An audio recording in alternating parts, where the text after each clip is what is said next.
Assalamualaikum warahmatullahi wabarakatuh. Di sini kami dari kelompok 8 ingin memaparkan video ujian akhir semester mata kuliah Statistika Pendidikan. Sebelumnya saya akan membacakan terlebih dahulu anggota dari kelompok 8. Yang pertama, Muzayyanah NIM T 2019 8125, Musrifah Oktaviani T 2019 8148, Muhammad Fani Kurniawan NIM T 2019 8154, Fajar Fatoni T 2019 8157, dan yang terakhir Hilmi Manbalikam NIM T 2019 4088. Baik, di sini saya akan menjelaskan tentang pengertian ANOVA. ANOVA adalah sebuah analisis statistik yang menguji perbedaan rata antar grup. Grup di sini berarti kelompok atau jenis perlakuan. ANOVA ditemukan dan diperkenalkan oleh seorang ahli statistik bernama Ronald Fisher. ANOVA merupakan singkatan dari Analysis of Variance, merupakan prosedur uji statistik yang mirip dengan t-test. Namun, kelebihan dari ANOVA adalah dapat menguji perbedaan lebih dari dua kelompok. Berbeda dengan independent simple t-test yang bisa menguji perbedaan rata dari dua kelompok saja. Yang selanjutnya adalah kegunaan ANOVA. ANOVA digunakan sebagai alat analisis untuk menguji hipotesis penelitian yang mana meneliti adakah perbedaan rata antara kelompok. Hasil akhir dari analisis ANOVA adalah nilai F atau F hitung. Nilai F hitung ini yang nantinya akan dibandingkan dengan nilai pada tabel F. Jika nilai F hitung lebih dari F tabel, maka dapat disimpulkan bahwa menerima H1 dan menolak H0, atau yang berarti ada perbedaan bermakna rata pada semua kelompok. Analisis ANOVA sering digunakan pada penelitian eksperimen, di mana terdapat beberapa perlakuan. Peneliti ingin menguji apakah ada perbedaan bermakna antar perlakuan tersebut. Pengertian ANOVA satu arah.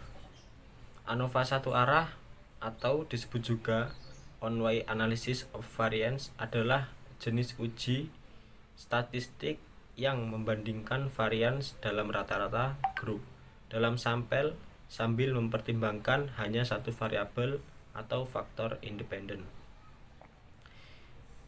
Hipotesis ini yang berarti bahwa bertujuan untuk mengevaluasi beberapa teori yang saling eksklusif tentang data kita. Misalnya,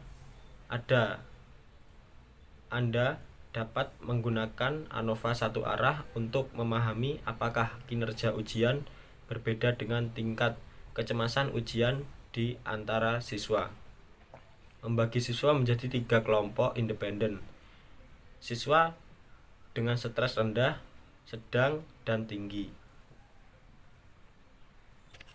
Selain itu, penting menyadari bahwa ANOVA satu arah merupakan statistik uji omnibus dan tidak dapat memberitahu Anda grup tertentu mana yang secara statistik berbeda secara signifikan atau sama lain. ANOVA satu arah membandingkan 3 atau lebih dari 3 kelompok kategori untuk menentukan apakah ada perbedaan di antara mereka. Dalam setiap kelompok harus ada 3 atau lebih pengamatan.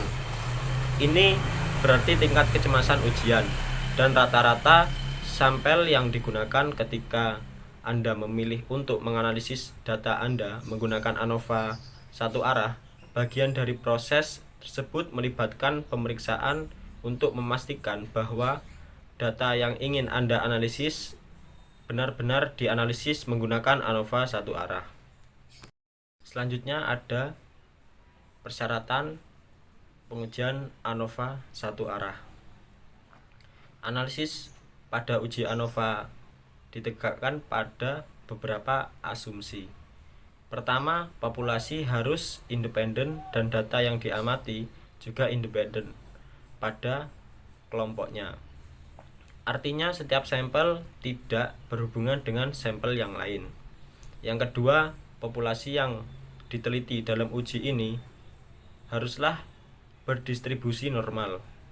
Normalitas ini harus terpenuhi dikarenakan pada prinsipnya uji ANOVA merupakan uji beda rataan, sama halnya dengan uji atau uji Z. Sampel tentu saja harus diambil dari populasi normal dan usahakan sampel berukuran besar.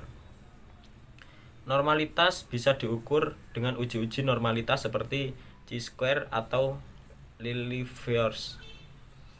Dan yang ketiga, populasi harus memiliki standar deviasi atau variansi yang sama. Kesamaan variansi ini akan berhubungan dengan uji F yang akan dilakukan nantinya jika variansi pada populasi yang tidak sama, maka tidak dapat dilakukan uji F. Syarat yang terakhir adalah apabila ada sampel yang diambil dari sebuah populasi adalah bersifat bebas, maka sampel diambil secara acak. Tujuan dari ANOVA satu arah adalah untuk membandingkan lebih dari dua rata-rata, sedangkan gunanya untuk menguji kemampuan generalisasi. Maksudnya dari stratifikasi hasil penelitian. Jika terbukti berbeda, berarti kedua sampel tersebut dapat digeneralisasikan. Data sampel dianggap dapat mewakili populasi. ANOVA satu arah dapat melihat perbandingan lebih dari dua kelompok data. Untuk selanjutnya akan disampaikan oleh teman saya. Untuk selanjutnya yakni uji normalitas. Pertama, buka aplikasi SPSS, lalu tekan variable view,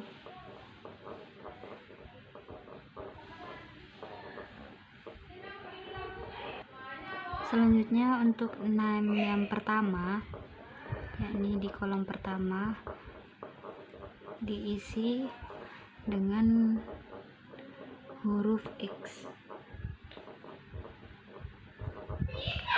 Selanjutnya pada kolom label saya isi merek.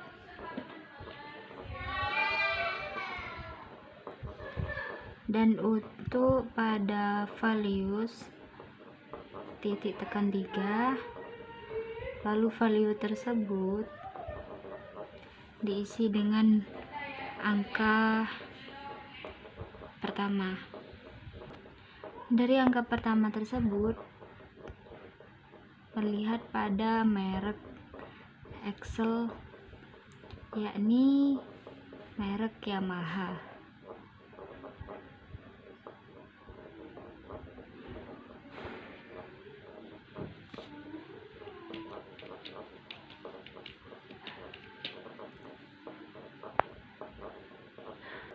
Yang pertama adalah Yamaha, lalu saya add.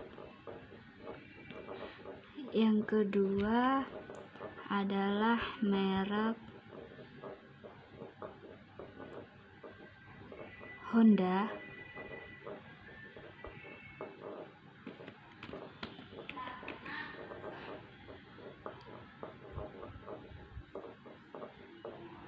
Yang ketiga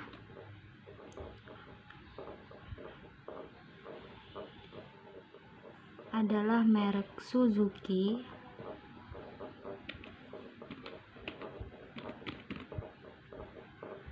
Kemudian di add lagi. Dan yang ketiga dan yang keempat terakhir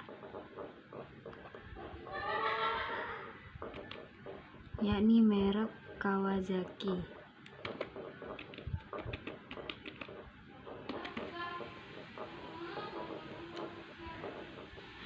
Setelah tertulis semua, lalu tekan OK. Pada tulisan desimal di sini saya beri angka 0.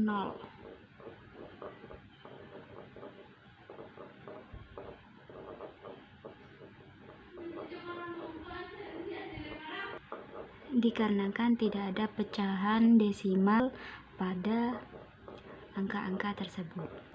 Kemudian pada kolom yang kedua, di sini saya tulis Y. Kemudian pada label saya tulis penjualan.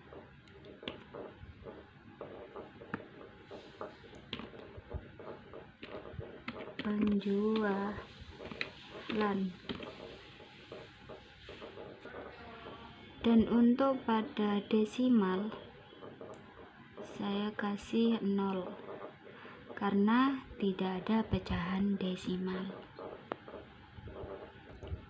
Kemudian setelah selesai semua, saya klik data view. Caranya dengan blok data merek di Excel dan penjualan.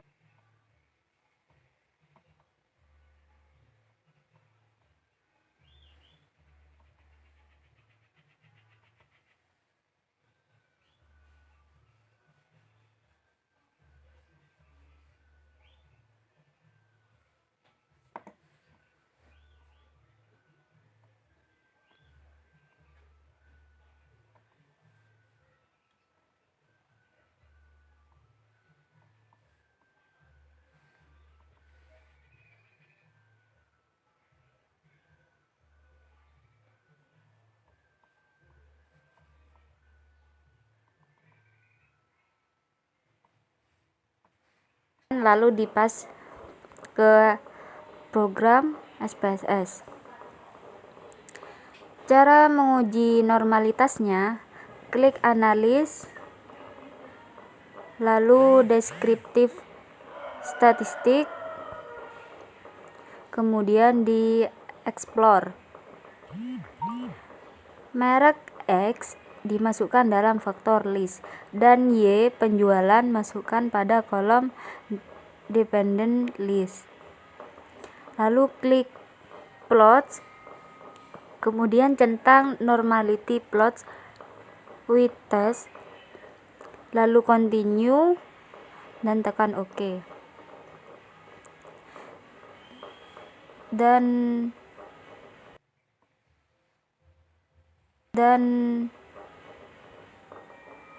hasilnya itu merupakan data yang bersifat normal.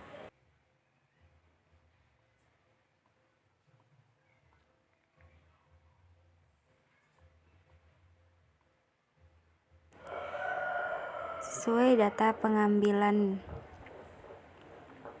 pada data tersebut, jika signifikan kurang dari 0,5, maka data tersebut tidak berdistribusi normal.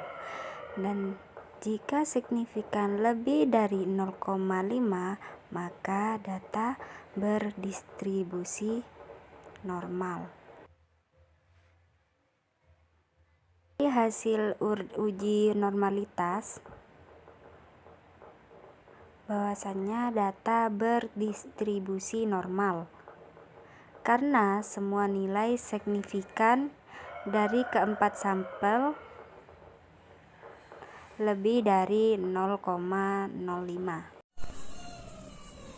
Assalamualaikum warahmatullahi wabarakatuh. Nama saya Muhammad Fani Kurniawan, NIM T 2019-8154, akan menjelaskan mengenai uji homogenitas.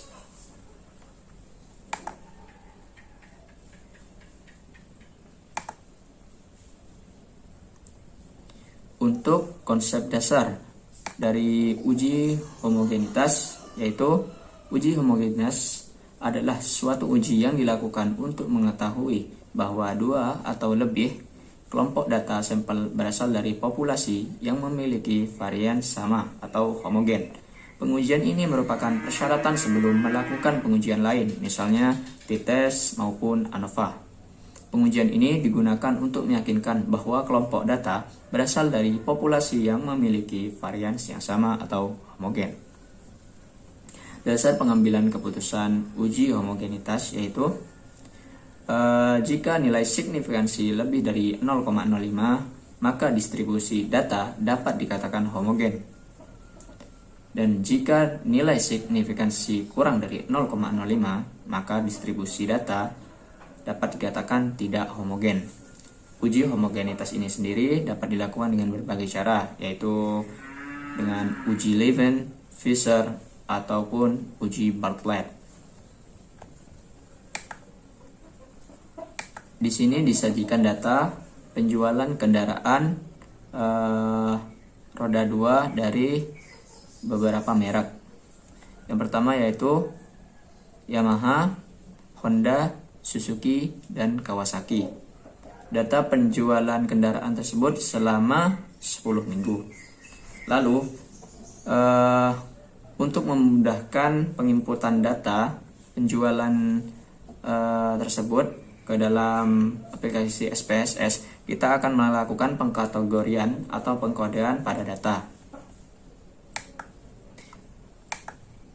Berikut setelah dilakukan pengkodean atau pengkategorian, yaitu untuk kode 1 yaitu merek Yamaha, kode 2 merek Honda, kode 3 merek Suzuki, dan kode 4 untuk Kawasaki. Untuk kolom B yaitu merupakan kode merek dari setiap merek, dan untuk kolom C merupakan keseluruhan dari data penjualan dari segala merek. Lalu data yang sudah dilakukan pengkodean atau pengkategorian ini kita bisa masukkan ke dalam aplikasi SPSS. Kita buka aplikasi SPSS, lalu klik variable view. Pada kolom 1 kita tulis dengan huruf X, lalu desimal kita nolkan. X ini merupakan faktor, variabel faktor, dan untuk labelnya kita tulis dengan merek. Untuk values di sini kita lihat kembali, yaitu kode 1 untuk Yamaha.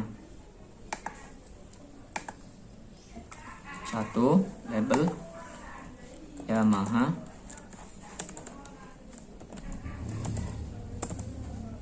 add 2 labeli dengan Honda, add 3 kita labeli dengan Suzuki, dan untuk yang keempat labeli dengan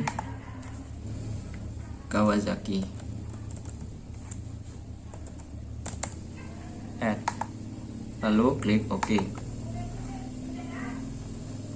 Dan untuk yang kolom yang kedua kita tuliskan dengan huruf Y, desimal kita nolkan. Untuk label kita tulis penjualan.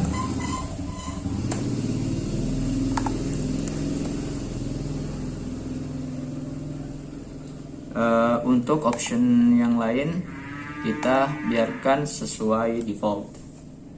Lalu kita kembali ke data view. Data penjualan yang sudah kita lakukan pengkategorian kita blok, yaitu blok kedua data kolom merek dan penjualan.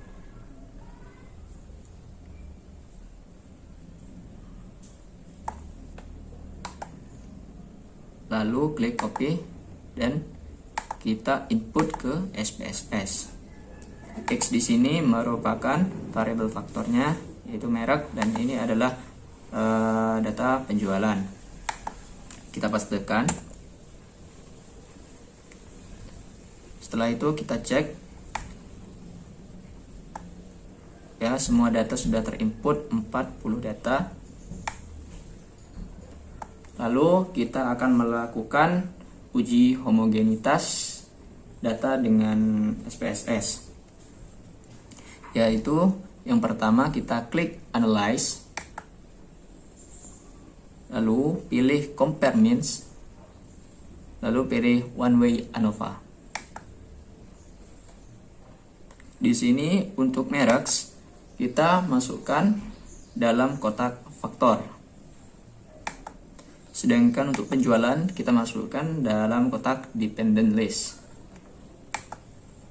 Selanjutnya, klik option dan centang pada homogeneity of variant test.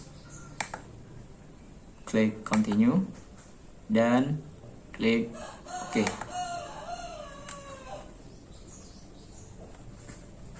Di sini dipaparkan hasil mengenai test of homogeneity of variance.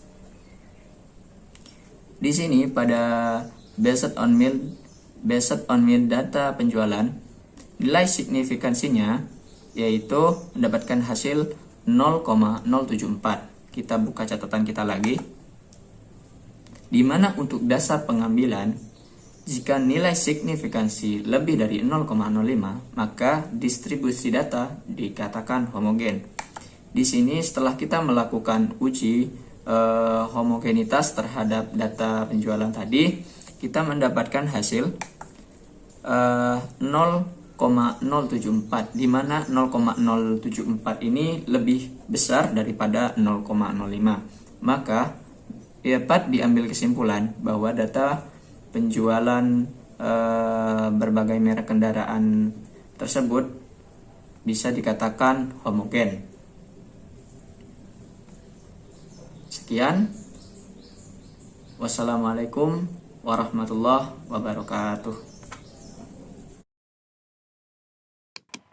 Ya, untuk selanjutnya akan dilakukan uji ANOVA menggunakan data yang sudah diuji sebelumnya, homogenitas dan normalitasnya, yang merupakan syarat dari dilakukannya uji sebelum dilakukannya uji ANOVA.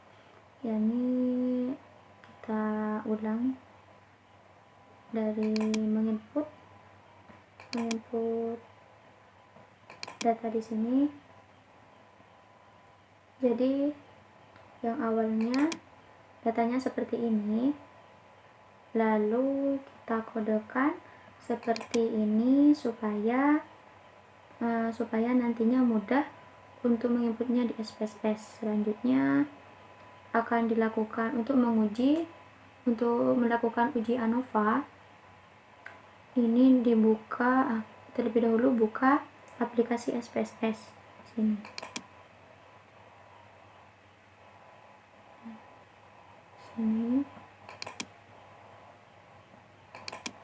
Jadi tampilannya seperti ini, masih kosong, seperti ini. Jadi uji ANOVA ini bersamaan dengan uji homogenitas yang sudah dilakukan oleh teman saya sebelumnya. Jadi seperti ini. Lalu kita ulangi dari awal. Jadi tampilan SPSS di sini masih kosong. Lalu kita akan memberi nama pada variabel penelitian. Lalu klik variabel view di sini. Lalu pada name diketik, kita isi dengan X yang merupakan variabel faktor. Dan untuk labelnya diisi dengan merek ini. Lalu pada values di sini kita klik titik 3 di sini di sebelah non sini, lalu akan muncul tabel kolom percakapan seperti ini. Lalu kita akan mengisi kolom percakapan ini, kolom dialog di sini dengan sampel nama merek dari sampel yang kita gunakan. Dimulai dari 1 yang merupakan kode dari merek motor Yamaha. Lalu kita klik add di sini. Lalu dilanjutkan pada yang kedua yang merupakan kode dari motor Honda. Selanjutnya kita add terlebih dahulu. Lalu ketiga merupakan Suzuki, lalu klik add, lalu yang terakhir nomor 4 Kawasaki. Sini lalu klik add. Setelah selesai keempat sampel ini, lalu klik OK. Lalu akan tampil seperti ini. Kita panjangkan terlebih dahulu ini. Lebih jelas kita lebarkan terlebih dahulu. Nah, jadi seperti ini. Lalu pada tabel di bawah X di sini kita isi dengan variabel E. Lalu pada label diisi dengan penjualan. Penjualan seperti ini. Oh ya, pada desimal di sini baik merek ataupun penjualan ini kita ganti menjadi angka 0 karena tidak ada angka desimal. Jadi seperti ini. Lalu kita kembali pada data view. Klik data view, lalu akan muncul secara otomatis variabel X dan Y yang sudah kita input di variabel view barusan ini. Ya, yang mana X di sini merupakan label merek dan variabel Y di sini merupakan label penjualan. Selanjutnya untuk menguji ANOVA-nya kita bersih dulu. Kita masukkan atau kita pindah data yang ada di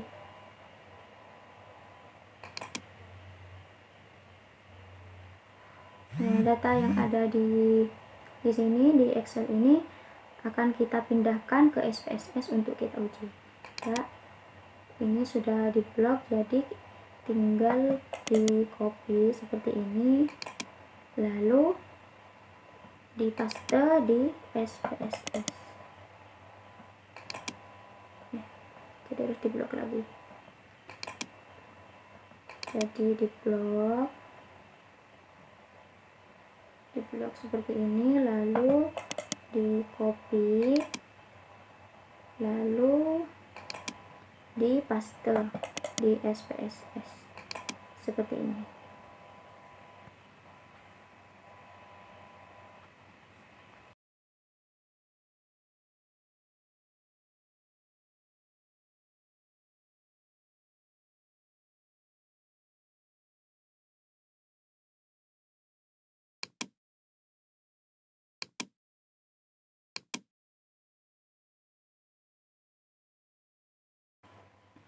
Setelah kita input atau kita pindahkan kita cek terlebih dahulu apakah lengkap berjumlah 40. Ya, sudah lengkap berjumlah 40. Lalu kita akan mengujinya. Jadi uji ANOVA di sini bersamaan dengan uji homogenitas yang sudah dilakukan oleh teman saya sebelumnya. Jadi untuk mengujinya kita klik analyze di sini di atas, lalu compare means di sini, lalu one way ANOVA pada bawah. Lalu pada merek di sini atau variabel X kita isi pada kolom faktor, dan variabel Y atau penjualan diisi pada data list. Lalu klik post hoc di sini, lalu centang pada tuki, lalu klik continue. Selanjutnya klik option dan centang pada descriptive dan homogeneity of variant test.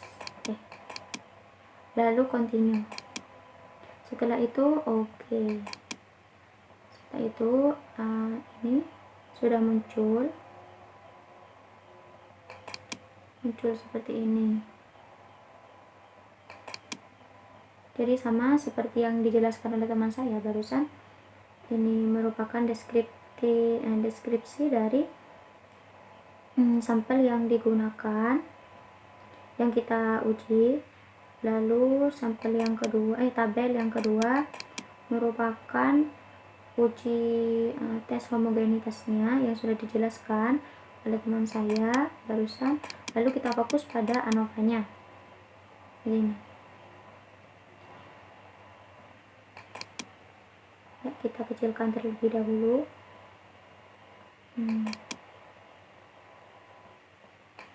Ini.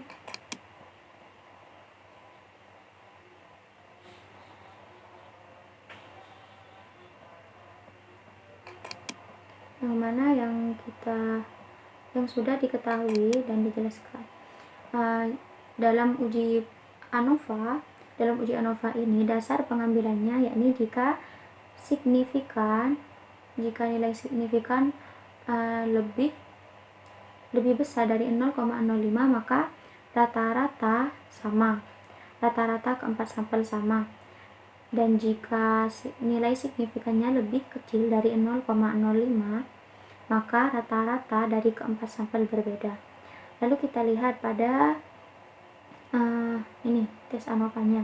Jadi di sini nilai signifikan 0,09, jadi lebih besar dari 0,05, maka dapat disimpulkan bahwa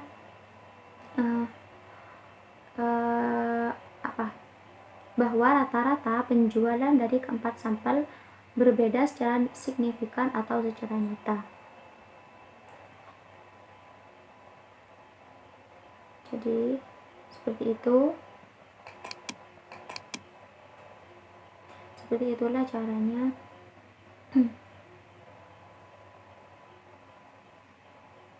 Assalamualaikum warahmatullahi wabarakatuh. Nama saya Fajar Fatoni, NIM T20198157. Di sini saya akan menjelaskan tentang persamaan faktor ANOVA. Jadi, dalam pengujian ANOVA, kita dapat menarik kesimpulan apakah menerima atau menolak hipotesis. Jika kita menolak hipotesis, artinya bahwa dari variabel-variabel yang kita uji terdapat perbedaan yang signifikan. Misalnya, kita menguji perbedaan 4 metode mengajar terhadap prestasi siswa. Kita bisa menyimpulkan bahwa ada perbedaan dari keempat metode tersebut. Akan tetapi, kita tidak mengetahui metode manakah yang berbeda dari keempatnya.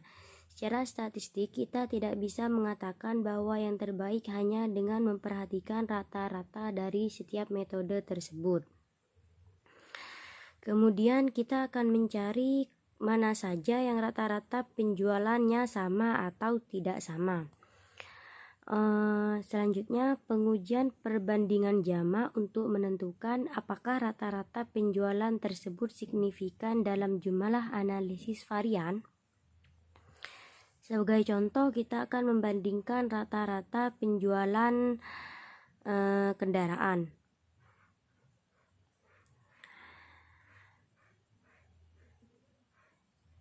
Kita akan membandingkan rata-rata penjualan kendaraan Yamaha dan Honda. Angka perbedaan rata-rata untuk penjualan kendaraan tersebut adalah 4,200.